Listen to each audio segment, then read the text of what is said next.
campagne des élections cantonales bat son plein à Mayotte. Et vous le savez, nous allons à la rencontre de tous les candidats de cette élection. Nous avons posé notre plateau ce matin dans le canton de Msamboro et nous allons rencontrer Rahamatou Mchindra. Elle est candidate investie par le Rassemblement national sur ce canton. Tout de suite, c'est son heure politique.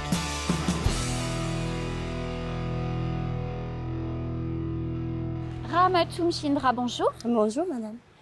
Bienvenue sur le plateau de l'heure politique. Merci. Si vous êtes là, c'est que vous êtes candidate. Vous êtes candidate sur quel canton, Rahamatou? Je suis candidate sur le canton numéro 9, donc le canton de Msamboro. Qui regroupe Akwa, Mtsangadoua, Msamboro, Amjago, Mtsahara, le village de Ondjema et le village de Mtsangambwa. Vous n'êtes pas une nouvelle venue en politique, Rahamatou. Vous avez déjà été candidate aux dernières municipales. Oui.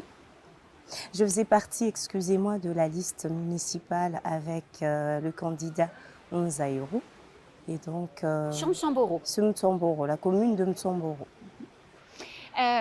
Vous êtes donc voilà, vous avez commencé il y a 2 ans la politique et ça. puis vous faites tranquillement votre chemin jusqu'au jour où vous serez élu, Oui, peut-être au mois de juin, on espère. si les électeurs vous font confiance. Et du coup, on va faire connaissance un petit peu avec vous. D'accord. Alors vous avez une formation très importante à Mayotte parce qu'il y a beaucoup de besoins en la matière. Racontez-nous votre parcours. Donc, j'ai fait des études, j'ai un BTS en sciences et technologies des aliments. Donc, que vous avez obtenu? Que j'ai obtenu en 2014. En métropole? En métropole. Vous étiez où? Je l'ai fait mon BTS dans le Poitou-Charentes. D'accord. Dans le Poitou. Et donc, j'ai eu mon BTS en 2014 de sciences et technologies des aliments. Mais avant ça, donc, j'ai fait un bac en sciences et technologies de la santé et du social que j'ai eu en 2011. Et puis avant, vous avez fait, comme quand on a préparé l'émission, vous m'expliquiez un BEPA. Oui, un BEPA, donc dans un lycée agricole, en service, donc service à la personne. Donc tout ce parcours-là, vous l'avez fait en métropole. En métropole. Quand vous avez eu votre diplôme, pourquoi avoir fait le choix de revenir à Mayotte et de ne pas rester, par exemple, en métropole?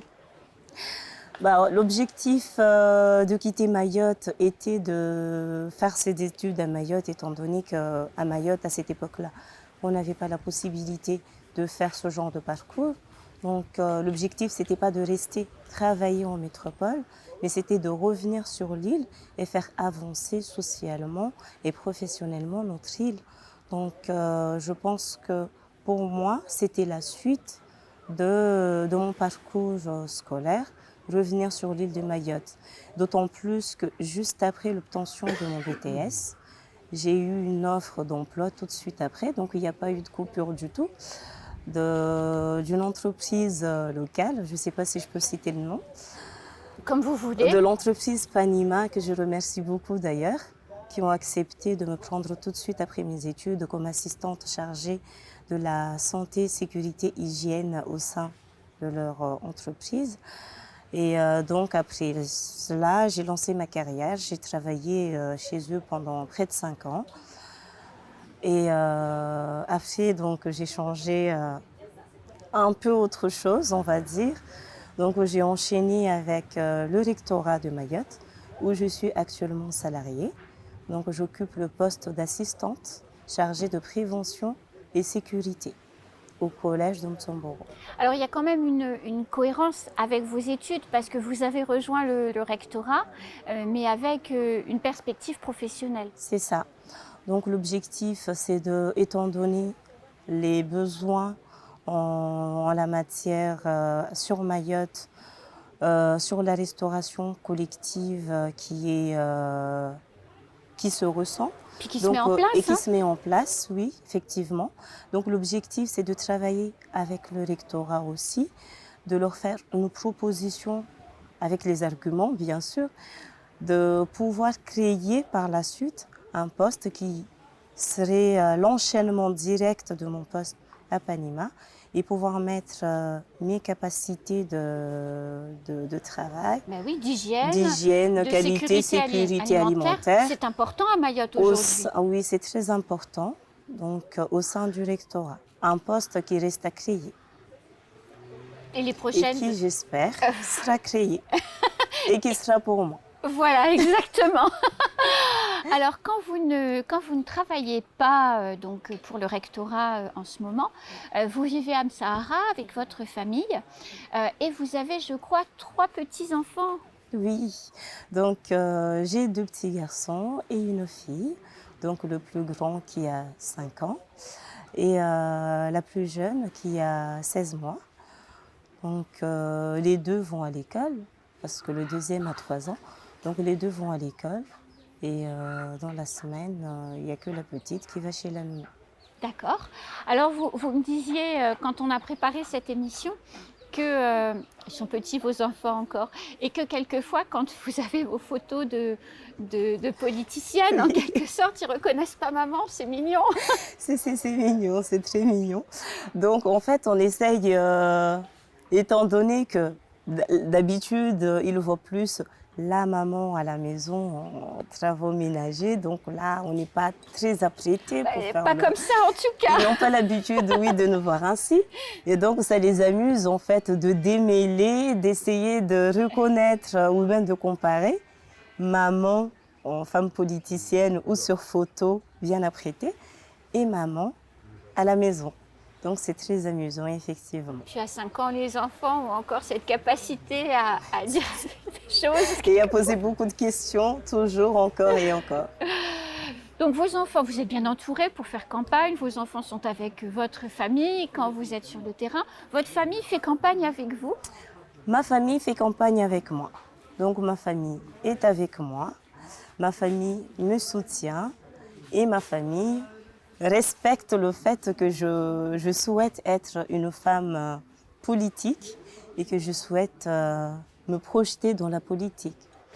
Pourquoi Rahamatou, c'est important pour une jeune femme mahoraise qui a fait des études, donc qui est à la fois pleine d'avenir, Oui. plutôt jolie. Merci. Pourquoi on a envie pourquoi c'est important de faire de la politique? C'est important de faire de la politique parce que si on regarde l'histoire de Mayotte, je vais plutôt moi me poser dans ce sens-là. D'accord. Si on regarde l'histoire de Mayotte, les châtilleuses, c'était des femmes. Donc je me dis que nous, les femmes, nous avons une place très importante sur l'avancée dans tous les domaines de l'île de Mayotte. C'est pas pour insulter les hommes ni même les déshonorer, mais la femme s'est toujours battue pour l'île de Mayotte. C'est sûr qu'elles n'étaient pas toutes seules, mais les femmes ont toujours pris, elles se sont toujours battues. Elles se sont toujours intéressées, elles se sont toujours, comment dirais-je, elles ont toujours été, oui, impliquées et présentes dans l'histoire de Mayotte. Donc, pourquoi pas? Et ça, c'était les années où on aurait plus dit que la femme n'avait pas sa place dans la politique. C'était dans les années 70. C'était dans les années donc, 70, voilà. Oui. Alors que maintenant, au XXIe siècle, où on dit que les choses ont avancé, qu'il y a l'égalité, donc pourquoi pas? Et vous pensez que Mayotte a besoin, dans cette période de vie, a besoin de femmes impliquées pour faire avancer les choses? Exactement, et je suis tout à fait d'accord avec ça. Oui. Alors, parmi les choses que vous aimez faire, quand vous ne travaillez pas, quand vous ne faites pas de politique, vous êtes dans les traditions, hein, quelque part, et parlez-nous de votre passion. Bah madame, j'adore la pêche à pied. Que vous pratiquez avec vos sœurs? Que je pratique avec mes sœurs. Donc on pratique beaucoup la pêche à pied sur notre lagon de Sahara. On a un beau lagon. Et donc pendant la marée basse, bah, on s'en fait à cœur joie de pratiquer la pêche à pied. Donc on pêche un peu de tout. Des poules pour celles qui sont expertes. On pêche des petits poissons et on pêche un peu de tout, ce qu'il y a à prendre. Et vous prenez beaucoup? Non, on essaie de rester raisonnable pour des raisons écologiques, pour des raisons traditionnelles aussi, parce que nos parents l'ont fait, on nous l'a enseigné, et on essaie de rester raisonnable. Si par exemple, quand on dit que la pêche est bonne, c'est chacune de nous a un petit poule, voire deux. Et sinon, vous donnez à votre maman. Et sinon, on partage, oui, avec la famille, donc la maman, si la pêche est bonne, si on peut partager. Et sinon, on cuisine tous ensemble à la mahoraise et on partage. On invite toute la famille. Ok. Comment Rahamatou ont fait une campagne électorale en pleine période de crise sanitaire? Maintenant, tout se passe beaucoup sur les réseaux sociaux. Oui. Et comme on essaie de toujours faire jouer le traditionnel, de faire jouer la famille aussi, donc il y a le bouche à oreille. Donc on en parle au tonton, à la tati, à la mamie, à la maman, qui elle à son retour, au rappel à la famille. Et ça s'étale. Ça fait une petite toile qui se tisse dans la famille, dans le village, pardon. Et après, on est tous finalement une famille, qu'on soit de la commune de Mtsamboro ou de la commune de Bondabois. Donc on a un peu de la famille partout. Donc actuellement, on essaye de jouer surtout sur la famille, le temps de voir la situation s'améliorer, on espère. Ok, ben écoutez Rahamatou, moi je vais vous souhaiter bonne chance Merci beaucoup. pour le scrutin du mois de juin. D'accord, merci. Et puis on se retrouve très vite sur les plateaux de Coésie pour parler projet cette fois. D'accord. Bon, merci aussi de nous avoir donné l'occasion de s'exprimer, étant donné oui, les situations sanitaires actuelles, de nous faire connaître par nos chers électeurs. Que je remercie. Écoutez, nous on se retrouve très vite sur le plateau de l'heure politique pour un prochain portrait. Bonne journée.